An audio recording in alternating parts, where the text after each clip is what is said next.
de semana de fuertes intercambios entre los gobiernos de México y Estados Unidos desde que la semana pasada se firmó el escudo de las Américas, la estrategia militar conjunta de Estados Unidos con 12 países de América Latina para luchar militarmente contra los cárteles, cuyo epicentro, dijo el propio Donald Trump, está en México. Las diferencias sobre el tema entre Palacio Nacional y la Casa Blanca no han hecho más que ampliarse.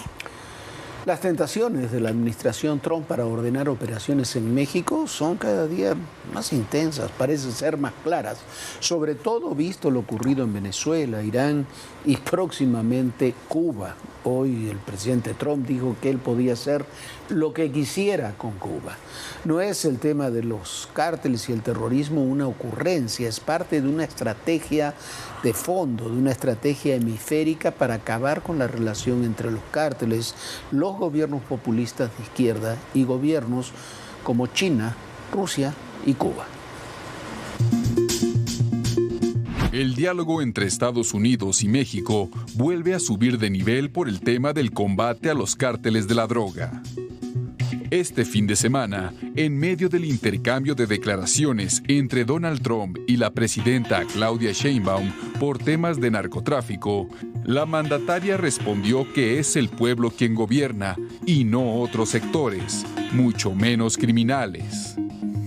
Horas antes, Trump reiteró que la presidenta mexicana rechazó su ayuda para acabar con los cárteles y sostuvo que, nos guste o no, los cárteles son quienes gobiernan México. Lo cierto es que el tema creció a partir del 7 de marzo en Florida, en el marco de la firma del Acuerdo Escudo de las Américas entre la administración de Trump y 12 países de América Latina y el Caribe. El punto central fue el combate a los cárteles de la droga, calificados por Estados Unidos y países aliados como grupos terroristas, y a quienes equipararon con el Estado Islámico y Al-Qaeda. Para el presidente Donald Trump, estos grupos terroristas extranjeros deben ser combatidos por acciones militares más que jurídico-policiales. Ese día, en la sede del Comando Sur del Departamento de Guerra de la Unión Americana, se dijo que el epicentro de operación de los cárteles en el continente está en México y advirtió que su gobierno no quiere combatir a los cárteles porque no acepta la ayuda de Estados Unidos. And I learned how you people, and I saw it so badly, how you're suffering with what's happening with the crime in the region. And I said, if we ever come back, we're going to eradicate that crime, and I'm going to work with you. And if you want, we're going to do it. We can do it pretty easily. As part of our commitment to countering the cartel presence in our region, we must recognize the epicenter of cartel violence is Mexico. The Mexican cartels are fueling and orchestrating much of the bloodshed and chaos in this hemisphere. La difusión de un video del Cártel Jalisco exhibiendo la brutal tortura y desmembramiento de 2 personas en Coatzacoalcos, Veracruz, volvió a poner el tema en el centro de debate. En nada se diferencian esas acciones criminales con las que se ven de ISIS contra sus adversarios. Para especialistas en el tema, esos grupos criminales actúan como terroristas y por lo tanto, así deben ser considerados y tratados.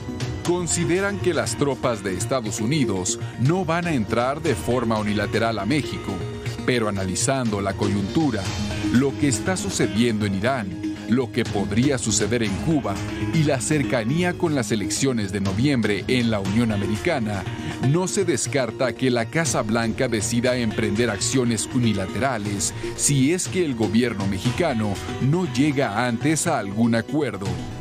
México tiene un mecanismo de cooperación militar en el Comando Norte muy útil, que puede servir para canalizar las exigencias en la lucha contra los cárteles. Pero el gobierno federal, más allá de golpes como la caída de El Mencho y las operaciones que cotidianamente realiza el Gabinete de Seguridad, debe avanzar en desmantelar las redes de esas organizaciones. A Estados Unidos le parece inconcebible que no haya políticos señalados con los cárteles. que las denuncias que se presentan no se judicialicen, que las redes puedan seguir operando y que no haya acciones más contundentes en los estados en los que es evidente que el crimen tiene el control político. Azteca Noticias. Bueno, todo esto es un diagnóstico de lo que está ocurriendo entre México y Estados Unidos. Al mismo tiempo, en esta política un poco esquizofrénica que tenemos ahí de doble personalidad, México y Estados Unidos reafirmaron su compromiso de cooperar en materia de seguridad. Esto en una conversación entre el secretario de Seguridad y Protección Ciudadana, Omar García Harfuch, y el director de la DEA, Terrence Cole. Esto fue en Washington. El diálogo giró en torno a la importancia de fortalecer la cooperación bilateral para combatir el narcotráfico, frenar el tráfico de armas hacia México y disminuir la violencia en el país con detenciones relevantes. Todo eso está muy bien, pero todo eso se derrumba con decisiones, con políticas como la que toma el gobierno mexicano, siguiendo a Andrés Manuel López Obrador, Viviana, sobre Cuba. Bueno, y es que Cuba es el próximo objetivo de esta estrategia y se debate entre la crisis más absoluta. Ahí en Cuba está la represión, la corrupción de sus gobernantes, no hay energía, tampoco hay comida, no se recoge la basura, no hay medicinas y la ayuda que llega se la queda el gobierno y ¿qué cree? No solamente se la queda, sino se la vende a la población en dólares que escasamente puede comprarla. You know, all my life I've been hearing about the United States and Cuba. When will the United States do it? I do believe I'll be the honor of having the honor of taking Cuba. That'd be good honor. It's a big honor. Son las palabras de Donald Trump, tras ser cuestionado sobre las conversaciones que mantiene con el dictador cubano Miguel Díaz-Canel. Las declaraciones se suman a sus intervenciones de las últimas semanas, en las que ha ido esbozando, no siempre con claridad, sus planes para la isla. Taking Cuba in some form, yeah. Taking Cuba. I mean, whether I free it, take it, I think I could do anything I want with it. You want to know the truth? They're a very weakened nation right now. They were for a long time. Very violent leaders. Los pronunciamientos ocurren en medio de la terrible crisis que se acrecenta día con día en la isla. Más de 10 millones de personas se han quedado sin luz debido a los constantes apagones originados por la insuficiencia energética. Servicios como el suministro de agua se ven interrumpidos, lo que impacta directamente la vida cotidiana, así como el funcionamiento de hospitales, transporte y comercios. Lo cierto es que el malestar social crece en barrios de La Habana o en otras localidades, que se han registrado cacerolazos nocturnos, concentraciones vecinales y protestas.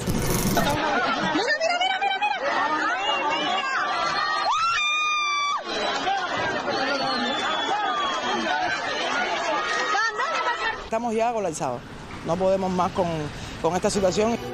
Ciudadanos aseguran que la situación es insostenible, como es la distribución de medicamentos, los antibióticos, analgésicos, pastillas anticonceptivas, medicinas para enfermedades crónicas han desaparecido.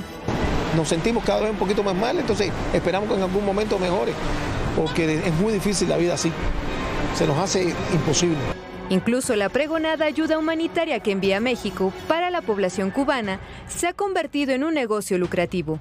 Azteca Noticias le ha mostrado que productos donados por el gobierno mexicano son vendidos en distribuidoras de alimentos de La Habana, cobrados exclusivamente en dólares.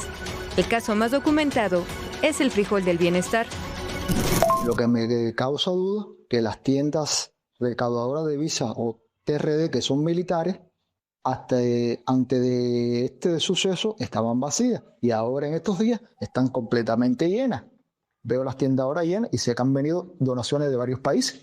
Ante este panorama cada vez más desolador, habitantes piden respuestas.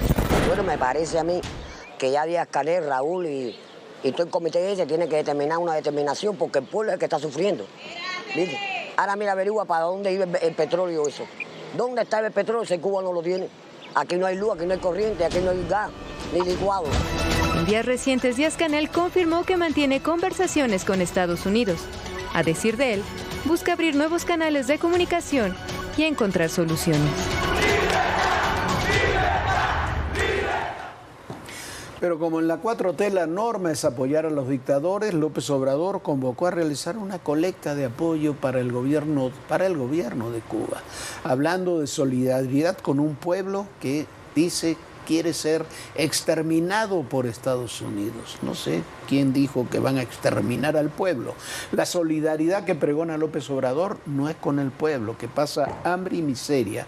Es con los dictadores que detentan el poder desde hace 67 años y que no pueden garantizar ni siquiera el abasto básico de alimentos de primera necesidad.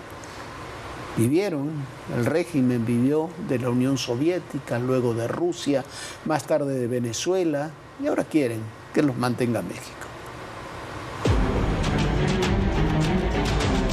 Son las consecuencias directas de un régimen desastroso que se gestó y desarrolló hecho dictadura.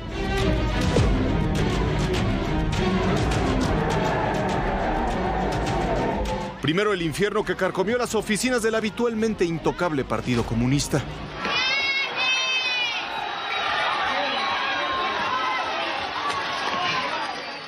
Este fin de semana la sede ubicada en Morón ardió ante el júbilo de los manifestantes antigubernamentales.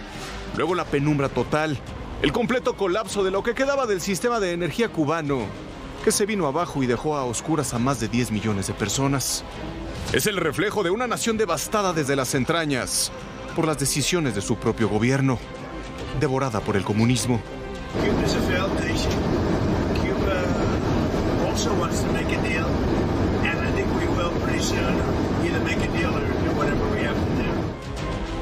La reciente y muy desafortunada petición de ayuda que el expresidente López Obrador lanzó para la isla, en realidad para la dictadura cubana y su fracasada ideología, no está ni cerca de ser la única caricia que el mandatario le ha dado al régimen dentro o fuera del Palacio Nacional. En septiembre del 2021, el dictador no tuvo empacho en hablar de libertad. Entre todos los hermanos que nos dio nuestra América, México cuenta, por muchas razones, como uno de los más entrañables para Cuba. En febrero del 2023, la diplomacia le guardó un lugar especial al cariñoso contacto físico. Un entrañable abrazo fusionó a Díaz-Canel y a López Obrador, apenas instantes antes de que el cubano fuera condecorado con la máxima distinción que se le puede otorgar a un extranjero. Ha tenido a bien otorgar la condecoración de la Orden Mexicana del Águila Azteca en el grado de collar al excelentísimo señor Miguel Díaz-Canel Bermúdez, presidente de la República de Cuba. Así, y con millones de dólares en combustible, ayuda supuestamente humanitaria, y ahora hasta con dinero recaudado entre los mexicanos, se premia al hombre detrás de la nación con el mayor número de presos políticos. Y una de las que presume las cifras más grandes de migración obligada por desempleo, represión y crisis social y económica. Un régimen que, según Donald Trump, no tiene los días, sino las horas contadas. I do believe I'll be the honor of having the honor of taking Cuba. That'd be good. That's a big honor. Taking Cuba in some form, yeah. Taking Cuba. I mean, whether I free it, take it, I think I could do anything I want with it. You want another? Raciel Cruz Salazar, Azteca Noticias. Bueno, y esta organización civil que promociona a Andrés Manuel López Obrador para solicitar apoyo para Cuba fue creada de manera fast track, mientras durante toda su administración lo que hizo fue prácticamente aniquilar a todas las organizaciones civiles, quitarles los recursos. Ahí se fueron, por ejemplo, los recursos que recibía FUCAM, que atendía a miles de mujeres con cáncer de mama, las estancias infantiles, los albergues para mujeres maltratadas. Esos, decía López Obrador, no servían, pero su organización civil sí. Ahora, nada más una recomendación personal, cualquiera que quiera hacer una donación a esta organización civil para Cuba, que abiertamente se está promocionando para Cuba, hay que recordarles que Cuba ha sido designada como una organización, la dictadura cubana ha sido designada como una organización terrorista por los Estados Unidos. Cualquiera que le dé dinero o que mantenga una organización terrorista puede ser investigado y sancionado por la Oficina del Tesoro en los Estados Unidos. Así que tengan mucho cuidado. Quien quiera depositar en esa cuenta, puede tener problemas serios con las autoridades estadounidenses porque los pueden acusar, depositen lo que sea, de estar financiando una organización terrorista que está en contra de Estados Unidos. Así que ojo, mucho ojo, porque ahí se puede tener un problema para los donantes. También se dio a conocer que la diáspora cubana podría invertir y manejar empresas en multisectores de la economía de la isla, incluido el bancario. De acuerdo con el ministro cubano de Comercio Exterior e Inversión Extranjera, Óscar Pérez Oliva, Cuba está abierta a mantener una relación comercial fluida con empresas estadounidenses y también con cubanos residentes en Estados Unidos y sus descendientes. El anuncio se produce en un momento en que la economía de Cuba atraviesa por una crisis energética que ha paralizado casi por completo su economía después de que Washington cortara los envíos de petróleo desde Venezuela, su principal proveedor, y amenazara con sancionar a otros países que le venden combustible. Sin lugar a dudas, Cuba no podrá hacer negocios con empresas estadounidenses, Jorge.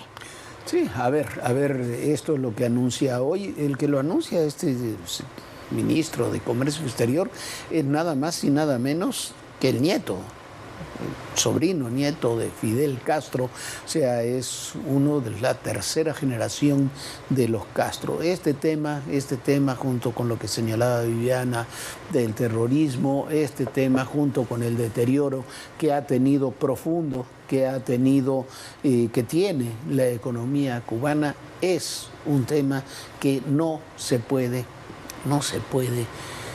soslayar de las posiciones que adopta el gobierno mexicano. López Obrador puede decir lo que quiera, pues en última instancia es un ciudadano más. Lo grave es que el gobierno mexicano siga los pasos que le indica el señor López Obrador. Bueno, Jorge, y este secretario de Economía, que es nieto de Fidel Castro, no es cualquier nieto, es un nieto consentido. Trabajó muchísimos años con el abuelo como su guardaespaldas, como su agente de seguridad, pegado a Fidel Castro. Y bueno, hoy es el que quiere manejar el tema de comercio, de economía en la isla. Y bueno, la fundación, estas fundaciones que está creando López Obrador, lo repito, tengan mucho cuidado si usted va a donar porque puede meterse en un problema con los Estados Unidos. Vamos a otro tema. Manuel Pedrero, uno de los personajes pagados por Jesús Ramírez y Genaro Villamil. En su caso también, muchas veces cuando tiene algún problema, Dan Augusto López también le paga, y le pagan para atacar y desprestigiar a periodistas y opositores de la 4T. Bueno, pues este señor agredió e insultó a la priista Tania López de tal manera que fue despedido de sus espacios radiofónicos, incluso de los espacios radiofónicos que son muy cercanos al oficialismo. Es uno más de los agresores de mujeres que se pagan directamente desde Palacio Nacional. Y bueno, así están las cosas. Es la imagen de un misógino. Se trata de Manuel Pedrero, personaje utilizado por la 4T para atacar y desprestigiar a periodistas y opositores a su movimiento. Es cercano a Jesús Ramírez y Genaro Villamil. Hace unos días llegó a un límite las ofensas y agresiones verbales contra Tania Larios, diputada y coordinadora del PRI en la Ciudad de México, con quien tiene una participación en un programa de radio conducido por Juan Becerra Costa en Radio Fórmula. Tania mencionó que la violencia rebasó cualquier límite, que se trató de una agresión abierta, reiterada y sostenida, y al más puro estilo de Morena, Pedrero, de manera soberbia y prepotente, se negó a ofrecerle una disculpa. Y también ignoró al conductor alzando la voz para cambiar el tema. ¿Vas a ofrecerle disculpas a Tania Larios? Eso lo va a determinar el Tribunal Electoral. O sea, en este espacio no le vas a ofrecer disculpas. Eso lo va a determinar el Tribunal Electoral, pero ¿puedo hablar? Pero entonces no le vas a ofrecer disculpas. Lo va a determinar el Tribunal Electoral. Hoy en esta mesa, ¿sí o no le vas a ofrecer disculpas? El Tribunal Electoral lo va a decir. Bueno. ¿Cuál es el fondo de esto? Es que no he hablado. Te va a ofrecer disculpas. No he dicho una sola palabra. Necesita recibir una notificación para ofrecerle disculpas a Tania Larios por lo sucedido. La medida cautelar no implica disculpas. La medida cautelar informa que se debe de dictar. Olvidemos la medida cautelar. No, es que no ¿Consideras, Manuel Pedrero, yo me someto al Estado de Derecho? ¿Le debes ofrecer disculpas a Tania Larios? No te estoy preguntando una resolución judicial. Tú como persona consideras que Tania Larios merece una disculpa. Cabeza de Vaca amenazó a Marta Olivia López, periodista mujer, y no se sometió en este debate, y no le pidió. El vocero de Morena es lamentable. No deja hablar, no reconoce la violencia que ejerció. Ante el comportamiento de Pedrero, quien dijo Tania se negó a reconocer su violencia, su machismo y su misoginia, abandonó la cabina de radio. Tania Larios te hizo un cuestionamiento sobre un libro que trae tu nombre. Sí. Y a partir de ese momento, en el medio que diriges, que es tuyo, le has dedicado la portada a Tania Larios a través de información que, permítame te lo diga, Manuel, sí es tendenciosa y es posverdad. Me voy de la mesa, porque no voy a estar con un violentador, y a los violentadores hay que rechazarlos, hay que señalarlos, hay que denunciarlos, y no podemos seguir así las mujeres. Entonces pues, Tania, me apena, pero te ya no hay acompaño a esa puerta que te va a recibir la próxima semana en otro de tus espacios. En redes sociales, Tania Larios dijo que estas actitudes le han costado la vida a muchas mujeres y que no pueden minimizarse ni disfrazarse de opinión, y que se levantó y se fue por dignidad y respeto a todas las mujeres que han sido violentadas en México. El dirigente nacional del PRI, Alejandro Moreno, criticó al vocero de Morena. En redes sociales publicó que Pedrero se ha dedicado a atacar, acosar y difamar a la diputada Tania Larios, con mentiras y cobardía. En medio de esta polémica, la Comisión de Quejas y Denuncias del Instituto Electoral de la Ciudad de México resolvió que diversas afirmaciones y publicaciones de Manuel Pedrero, dirigidas contra Tania Larios, sí constituyen violencia política de género, y ordenó eliminar los contenidos señalados en la denuncia y modificar un video relacionado con el caso, además de establecer medidas cautelares para evitar nuevas agresiones. La agresión de Pedrero se dio luego de que Tania Larios evidenciara que en el libro El hombre grande, Adán Augusto López, escrito por Pedrero, el exgobernador de Tabasco es presentado como un hombre con una trayectoria ejemplar, donde resaltaba las razones por las que Adán Augusto habría sido un mejor candidato presidencial, situación que Pedrero había negado. Bueno, ahí está, impresentable este personaje Pedrero, como muchos otros que están ahí, pero lo siguen sentando en la primera fila de la mañanera. No los tocan ni con el pétalo de una denuncia. Este martes se presentará el llamado Plan B de la reforma electoral. Se supone que ahora sí, con el apoyo del PT y el Partido Verde, una reforma descafeinada que recorta recursos electorales a estados y municipios y que busca sumar la revocación de mandato a la elección del 2027. ¿Para qué? Para que la presidenta participe en la contienda y pueda ser proselitiva. El Plan B de la reforma electoral se enviará este martes al Congreso de la Unión. Esto después de que este fin de semana se alcanzó un consenso en algunos puntos con el Partido del Trabajo y el Verde Ecologista. Y vamos a seguir insistiendo que es muy importante que disminuya el presupuesto de los partidos políticos y que los plurinominales no sean definidos por las listas de las cúpulas de los partidos, sino que sean, reconociendo la proporción que tiene cada partido en la votación, que sean elegidos de una manera distinta y que participe la gente. Eso lo vamos a seguir defendiendo. La presidenta Claudia Sheinbaum señaló que la concordancia con los partidos aliados es solo en dos temas: limitar los presupuestos de los congresos locales y reducir el gasto destinado a los cabildos en los ayuntamientos para generar ahorros por 4,000 millones de pesos y reorientarlos en estados y municipios. En contraste con el triunfalismo expuesto ayer por las cúpulas de los partidos del oficialismo, hoy la presidenta fue cautelosa, pues el Plan B no tocará los temas que ella consideraba prioritarios, como la reducción del financiamiento público a los partidos políticos, la eliminación de 32 senadores de representación proporcional, la vinculación del voto ciudadano con la asignación de los 200 diputados plurinominales, el cómputo de votos desde la noche de la jornada electoral, la regulación del uso de inteligencia artificial en campañas políticas y otros ajustes para reducir el costo de las elecciones. Para el PRI, el Plan B es una manzana envenenada. Y es un engaño para acumular poder, para deshacer la democracia. Te ponen 2, 3 temas que parecen atractivos, como la austeridad, por ejemplo, pero por la puerta de atrás quieren terminar con los partidos políticos, con la participación ciudadana, con los órganos autónomos, con la representación en los municipios, en los congresos locales. Se busca que la nueva reforma tenga una aprobación fast track y en esta ocasión su Cámara de origen sería el Senado de la República. Pero el PAN también anticipa su rechazo total. En el PAN no vamos a respaldar ninguna propuesta si no se atiende a este verdadero problema que es el crimen organizado eligiendo candidatos y gobernantes en todo el territorio nacional. El PAN, por cierto, anunció que se prepara para desvelar una decisión trascendental que, según sus líderes, relanzaría su trayectoria política en el país. El próximo 21 de marzo, la Ciudad de México será sede de un evento clave, donde se anunciará una medida que el partido describe como la más significativa en más de 20 años, orientada a fortalecer su crecimiento electoral y brindar una nueva perspectiva a las familias mexicanas. Víctor Núñez, Azteca Noticias. Pues a nosotros se nos vino el tiempo encima, nosotros ya nos vamos. Muchísimas gracias por habernos acompañado. Por supuesto, tenemos una cita muy puntual mañana a las 11 de la noche. Sueñe bonito, descanse. Bonita noche, Jorge. Muy buenas noches, Viviana. Muy buenas noches a todos ustedes. Y recuerden, el poder y en la política todo, pero absolutamente todo es personal. Gracias.